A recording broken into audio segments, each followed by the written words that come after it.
Hey Jan, welcome to episode 5. How are you doing today? Great, Hannah. As always, it's a beautiful day here in Malaysia. And my gosh, isn't the world moving so quickly these days?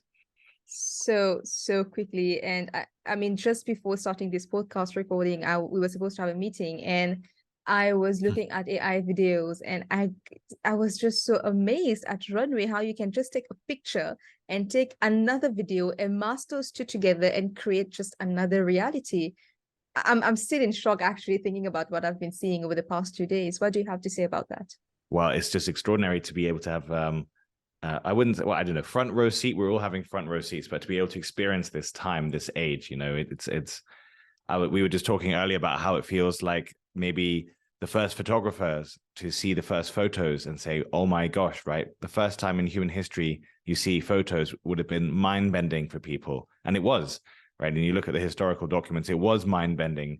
And so I think we're kind of having something equivalent to that as a whole new frontier possibility opening up. And also what's exciting is how democratized it is, that there is the whole world has an opportunity here. You know, it's not too much of a leap to have access to a smartphone or an electronic computer that allows you to access ChatGPT or these AI tools. Now, there is maybe a little bit of a digital divide still, but a lot more people are a part of this change and contributing to it and being in the mix. And I think that's going to make it particularly exciting because we're not going to see this Western-led narrative per se. It's going to be we live in a post-global age. And so we're going to see global communities and cultures embrace these tools and find their own exciting ways to do it. So it's going to be this great global mixing that we're going to see rather than just, for example, America leading the way. And what are you most excited to see from this variety of creative juice just flowing in on different channels like Twitter, Discord? What would be most exciting to see? I think it's going to be about the ability to, I think where we're going to go with this, it's about resonating with what your purpose is here on Earth. I think that's what we're really looking at. The deeper identity change from Industry 3.0 to 4.0 is one from consumption to what? What is it going to be about? And what it's going to be about, since we're in the age of individualism, right, where everyone wants to live their own individual lives, it's going to be about the meaning of your life. And when you're concerned with the meaning of your life, you're going to invariably ask the question, what is the purpose of my life? Why am I here? What is my purpose on this planet or near Earth orbit, maybe in the future? And I think these tools are going to give every individual an opportunity to express and pursue and explore that purpose. That, I think, is going to be very exciting to see. And we're going to find an infinite variety of ways in which people will do that. And it should be like that, right? Everyone is here for a reason. Everyone has a purpose they can pursue. And these tools empower people to go about doing that in a very, very tangible and practical way. And hell, you might even get paid for it, right? I think, traditionally there was always this trade-off between, do I pursue my purpose maybe in an NGO or something, or quote, do good, but stay poor, or do I earn money, but do bad? I mean, it's a very simplified way of doing it, but it's something like that, right? Or at least meaningless, right?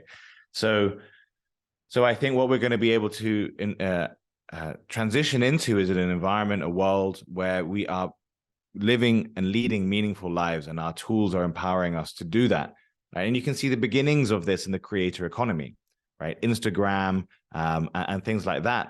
I mean, you could even say OnlyFans, right? These are all ways for individuals to express their individuality, express what they want to do, right? And not be constrained and controlled by the systems that came before them, right? And the structures to kind of have a chance to make their own impact. Now, there's going to have also some difficult bits to it, right? There's going to be also a lot more lostness. Existential crises. What actually is my purpose? How do I go about pursuing it? Maybe there'll be people who are deceptive about this. So it's not all. There are always going to be challenges, as always. But then I always think, there's what's his name? There's a guy called Hans something from Sweden, did famous TED talk and sort of talked about how the world is getting much better and providing the data to provide that. And I think that's very true. When we look at lifespan, when we look at quality of life, the world is becoming a better place. And so I think this is the next evolution in that. We don't all need necessarily more cars, right? It's nice to have a nice car. Maybe have 2. Why not have 3? Fine, if you really want it.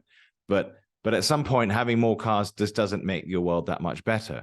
And where you're going to go is you're going to go towards meaning and purpose. And so that, I think, is what's going to be so exciting about these tools, the expression of the individual, and the expression of the individual to pursue their purpose and to synchronize with communities around the world who feel a similar kindred spirit, that you're not alone, right? That you're able to, for example, be a leaderpreneur in your organization and connect with other leaderpreneurs around the planet and be empowered to do that. And so, yeah, I think it's phenomenally exciting. I hear what you're saying about finding a sense of purpose. And I think while you were talking, it was coming back to me when I created, remember the $1 million idea that I went into? It was called Pinata, and it's just a whole thing. So that was something I was venturing into with ChatGPT. But then at the same time, what came What into was that? What was that? Remind me. What? so What? so Pinata. yeah, it's called Pinata, and that it's based on Pina Colada and pineapple and my name Hannah. So it's gonna be this alter ego of mine who lives a chill life by the beach, and will have all these chilled quotes, and those quotes are generated by ChatGPT, and images are generated by Canva. So it's gonna be like a one few second work, and all your content are posted on all your social media. So that was this big $1 million idea of mine that I didn't revisit. But anyway. While I was thinking about that sort of gave me a sense of purpose for that day, right? But then I'm also thinking a few years ago, I remembered you shared a picture. That picture was someone sitting in a very dark place, and it was a bit chaotic outside. And you said Industry 4.0 has two sides, while it has the side of sense of purpose. You are going ahead and building a better world, but there's also the other side where it's very chaotic, and you're in the dark, you're very like in a depressed state. And then that thought again brought me to how people are feeling now, that like copywriters out there, you have artists, you have video editors. How do you think they are feeling, and what can you say to help them? Well, I was talking about this with our artist herself, right? Cece is literally facing this. And so I've made the decision as the CEO of Leadapreneur that we absolutely support her, because the world will always need art and always need artists. And so what the work to be done is simply changes. Right. So I think that's the first thing to note, is the work to be done, and what the work that is being done and what value is changes. So, using the example of photography, right? Before, art was about basically painting a photo, right? Because that's what people wanted as best as possible. And before photography, there were no surrealist photos. There were no impressionists. Everything that you know today around art that is not just a painting of a photograph did not exist, because no one was interested in it, because everyone just wanted the perfect, quote, photograph.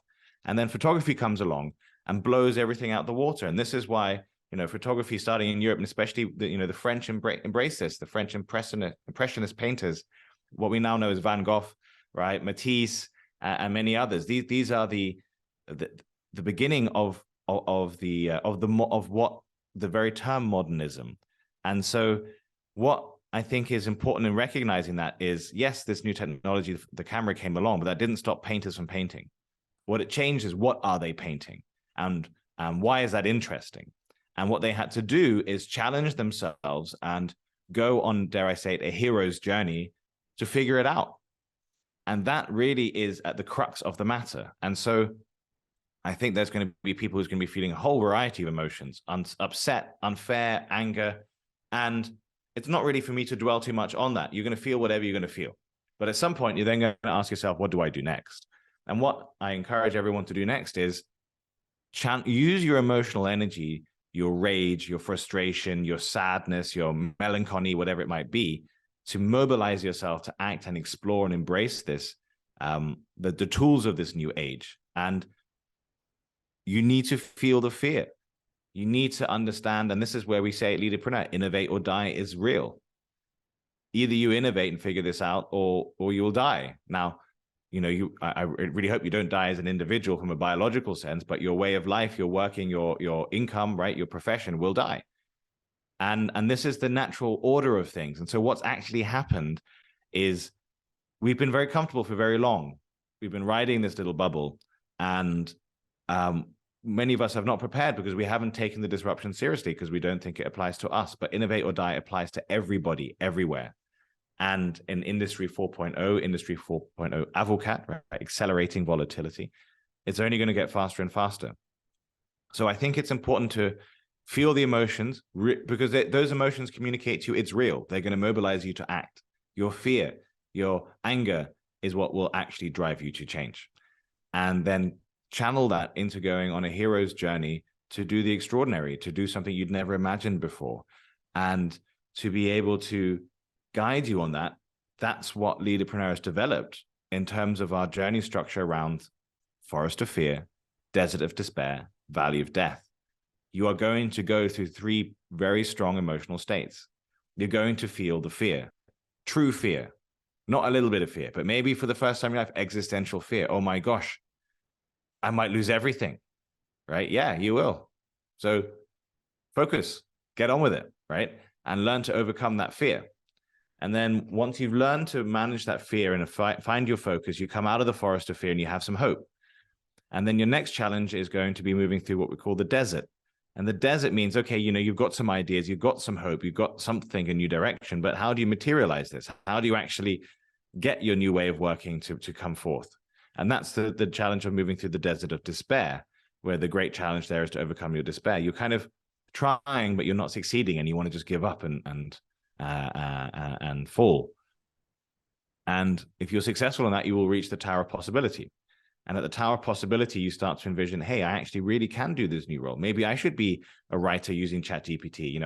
I don't know what these new roles will be, but you'll see possibilities of what is possible. And then the third journey is through the Valley of Death. And that's actually where you have to reify the new reality. You have to become the new you. You have to become this new person and actually bring it into a material sense. You'll get any money with your new profession that you've changed into, right? And that sort of completes that quest. And what is so important to note about this quest is it's fundamentally run on emotional energy. It's not about your ideas. The way you fail the quest is if you let the emotions overcome you. The fear defeats you. The despair defeats you. Death itself defeats you.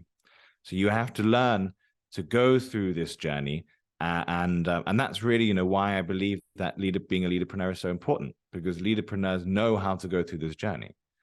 They understand and have the ability to actually take themselves through this journey or take others through this journey if you're a higher level leaderpreneur, right? Like a Pathfinder or a Strategos. So that, I think, is, the great underestimated thing. It's not just about having clever ideas in your head. It's about having the fortitude in your heart to come through these journeys and to come through them successfully. Well, I was just I think it took me back to the time where we used to run workshops like this. I remember the fear workshop where we sort of dived so much deeper into it. And on that day, I had sort of discovered my own fears, which was so interesting. Yeah, I mean, no follow-up question on that. It was just a thought I had. But anyway, if I can change the topic, I have something also very interesting in mind to tell you about, which is your guy, Elon Musk, came up with a Powerwall. I don't know if you've heard about it, but Powerwall is an integrated battery system that stores your solar energy for backup protection. And Musk says that, your home can function normally even when there's a power outage. But what that makes me think is what's going to happen to electricity as we know it then if we're going to use the Powerwall from Tesla. But anyway, what do you have to say about it? Yeah, I mean, my dad, who is generally a bit cynical about all digital technologies, has a Powerwall and solar panel. So it's already yeah. That's good. Well, you're asking the right question, right? And so what we can then see in this great question you're asking is sort of the challenge around understanding paradigm shifts, right? A paradigm is a description of a way in which a foundational way of working, we could even describe it, right? And the basic idea of electricity generation is something like this. You have a power plant. It's big and expensive. It's centralized, right? You have a giant, usually coal or gas, maybe nuclear. In some exceptions, you've got hydro, right? And they're big and expensive. And then you put them in certain places. And then you build all these transmission lines to distribute the electricity across the country, right? Sounds so obvious.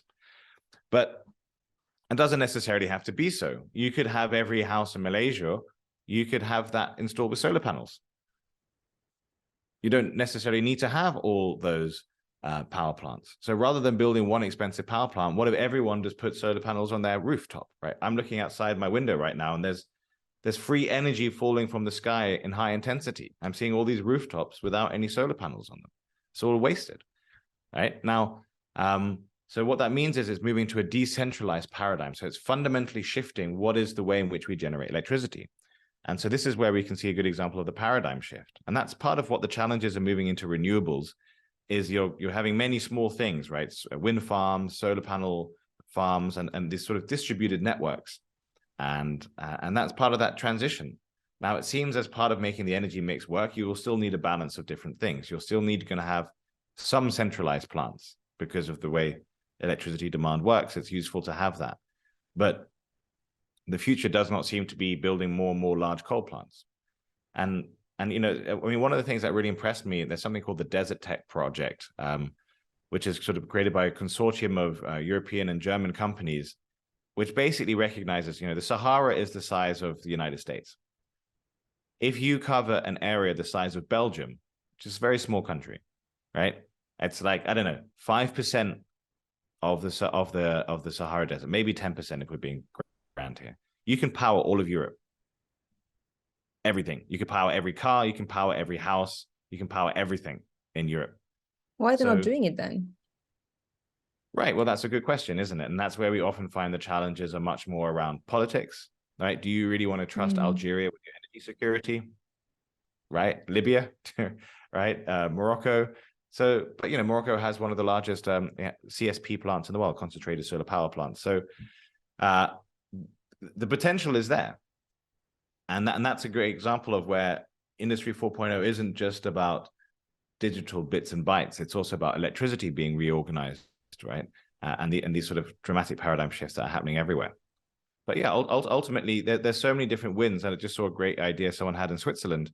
They've just patented it, where you can put solar panels between all the railway tracks. Actually, that's all unused space. And so that would not necessarily have to be a lot, but it could still contribute a few percentage points to the country's overall electricity generation. And maybe in certain areas that could be very helpful, or, you know, for providing electrified train. There's a variety of options there. But you know, that this reminds me of the paradigm shift owner, if I may put it like that. You have your Elon Musk with Starlink, with Powerwall, and so many new things, and you have your Sam Altman with your OpenAI, and so many new players out there who are sort of changing the paradigm. What does that say about the other ones, like your Bill Gates? But that's only name that comes to my mind. But would you say that you need new pioneer for changing the paradigm? Yes, of course. Yeah.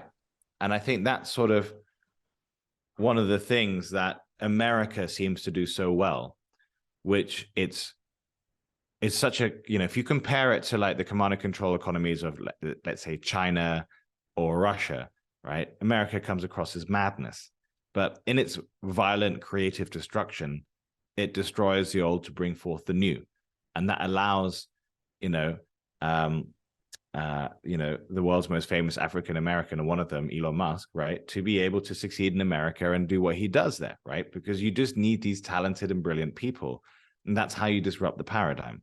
But you need those people by also providing the right environments for them, right? Maybe a Silicon Valley, but also beyond, right? That's just an easy example. So yes, that's always going to be important for that to happen. And what can happen, for example, let's say in China, is development is okay as long as it's in line with what the CCP says. When it's not, then it's not okay. And so that will have inherent constraints about what is possible there. Now, you could argue, well, the trade-off is that they have a better organized system. Maybe they're not, right? But it's this idea that you can be this brilliant 100-year planner and foresee the future, I think, is a little bit naive. Because you're always projecting into the future on the current belief about what is possible.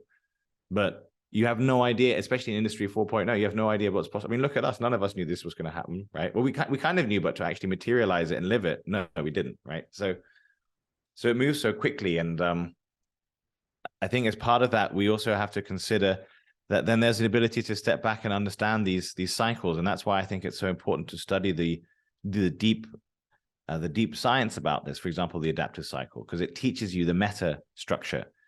There is going to be an adaptive cycle. The adaptive cycle is, in some ways, describes the journey of paradigm shifts. And so someone like Bill Gates seems to have achieved a level where he has a mastery of being able to ride multiple cycles. Microsoft is absolutely killing it right now, right? Would I rather hold Microsoft shares over Google shares? Hell yeah. Right? They're absolutely crushing it, and they're charging ahead, and they have a new energy and spirit in them, which which makes Google look boring and old.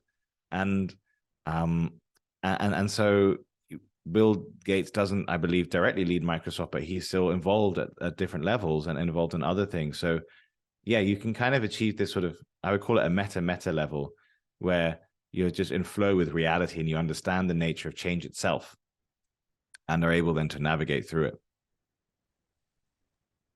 Talking about Microsoft, so earlier on, we were also talking about the different tools that's coming out of Microsoft, right? And I think last year, ChatGPT came out around November-ish, October-ish, I can't remember really. And now by March, we have Microsoft bringing the AI tool in all of its apps. You have Google bringing Bard as well in all of its apps, also like the Google Doc and Google Sheet and whatnot. And I almost feel like it's too much too fast. Would you agree with that? Or do you think it's like the right time for all these tools to be powered by AI? I just think that's to misunderstand the nature of change. It just is the time. It is that time. And usually, yeah, it is too much too fast, dropping nukes. That was probably a bit too much, right? Should we have done that? Should we have not? Contentious conversation. The point is, it did happen, and the world moved on. So it's here. And I think that's where it's more about, life is always going to be chaotic. It's always going to be too much in some sense. So it's about being able to ride with that and roll with it and not get too traumatized and destroyed by it along the way. And that's, I think, what one can see so clearly is that a lot of people just live in little bubbles. We all live in little bubbles, right? I also live in my little bubble, but I think in what we do as Leadapreneur, we pay attention to the changing bubbles and we understand the world's always evolving. And part of what drives that is that basic ethos and spirit of building a better world. If you're just comfortable in your bubble, if you're an average banking employee in your average bank today, oh man, like these tools are going to fundamentally rewrite the way that work happens, and all those jobs that exist now will not. I mean, we've been saying this for a long time as Leadapreneur, and so have many other people. And it's just that people don't choose to listen, I think, is an important thing about that, and don't choose to act on it. And so that's really why you need to have it to be too much sometimes to really drive change, because people are like, oh, right, this really is the moment to crack on and start making things happen differently. All right, Jan. I think we've had a great conversation. I especially liked our talk on how we can use our emotion to embrace Industry 4.0, embrace a new tool that's out there and finding our focus. Do you have any parting wisdom before we end the podcast? Go for it. I think that's the message. This is the time to go for it. You need to be feeling afraid, and you need to be feeling excited, and you need to use that emotional energy to mobilize you to stop browsing memes and wasting time on Instagram. Go out and use AI tools. You use memes more than anyone. Okay, not more than anyone, but you use a lot of memes, and you use 9gags a lot. I do, but I've cut down on it because I'm like, I need to learn this stuff. Be humble, be a beginner, get involved, figure out. You guided me through Midjourney. Now I'm loving it, right? Get people to help you figure it out. It's going to be hard in the beginning, but get on with it and go for it. And the time is now. It's not next week now, like literally now. Go do it. And amazing things will come from it. Well, I hope someone does get motivated with what you're saying and immediately goes on ChatGPT or Midjourney to find out what AI is all about. So on this note, I would like to tell everyone out there to believe in yourself, be brave, be bold, be brilliant, and build your better world. Thank you for watching. Don't forget to like and subscribe to the Leadapreneurs YouTube channel to get your weekly updates.